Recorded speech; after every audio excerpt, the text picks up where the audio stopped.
जरांगे पाटलांच्या आंदोलनाला आमदार शशिकांत शिंदे यांनी पाठिंबा दिलाय।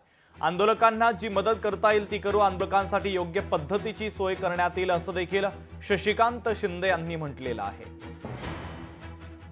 दरम्यान शशिकांत शिंदे यांच्यासोबत संवाद साधलाय आमच्या प्रतिनिधी आकांक्षा देशमुख यांनी। पाहूयात।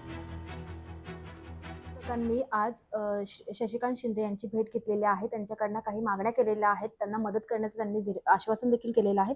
सर, काय नेमकं मराठा बोलले तुमच्याशी आणि काय तुम्ही त्यांना? नाही, मराठा समन्वयक समिती जी आहे मराठा क्रांती मोर्चाची, ती माझ्याकडे आज आली होती। त्यांचं असं म्हणणं होतं की आम्हाला प्रशासनाच्याकडून कुठल्याही प्रकारचे उत्तर किंवा सहकार्याची भूमिका घेतली जात नसेल तर आपण आम्हाला सहकार्य करावं।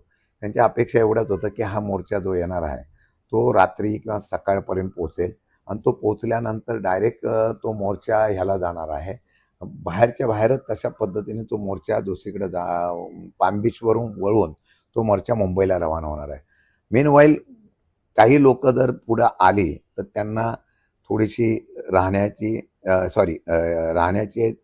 स्वच्छतेची आणि जेवणाची अशी काही सोय करता आली तर बोलावं। तर मी त्यांच्याबरोबर चर्चा केलेली आहे। मी स्वतः महानगरपालिकेच्या असलेल्या प्रमुखांशी पण बोललेलो आहे आणि मला वाटतं की तशा प्रकारचे बाजार समितीकडून त्यांना काही मी जागा उपलब्ध करून देण्याच्या बाबतीत मला सांगितलेलं आहे। ते बघून मग त्याप्रमाणे निर्णय घेतील। आमच्याकडून जेवढी सहकार्याची भूमिका करता येईल तेवढी करण्याचा निश्चितपणाने मी प्रयत्न करेन। आमचं म्हणणं काय होतं, आरक्षण द्यायचं झालं तर तुमच्या हातामध्ये आहे ना। मुख्यमंत्री देवेंद्र फडणवीस साहेबांनी ज्यावेळेला पहिल्या वेळा सत्ता यायच्या अगोदर म्हटलं की आमच्या हातात सत्ता आले की लगेच आरक्षण वाढवायचा अधिकार राज्य सरकारला आहे, तो आम्ही वाढवू आणि आरक्षण वाढवून आम्ही त्या ठिकाणी वाटप करू। आता केंद्र राज्यात तुमचं सरकार आहे, त्याप्रमाणे आरक्षण वाढवा, म्हणजे हे पण ओबीसी पण नाराज होणार नाही, मराठा पण नाराज होणार नाही, सगळ्यांना न्याय मिळेल। व्हिडिओ जर्नलिस्ट राजसह मी आकांक्षा देशमुख, लोकशाही मराठी, नवी मुंबई।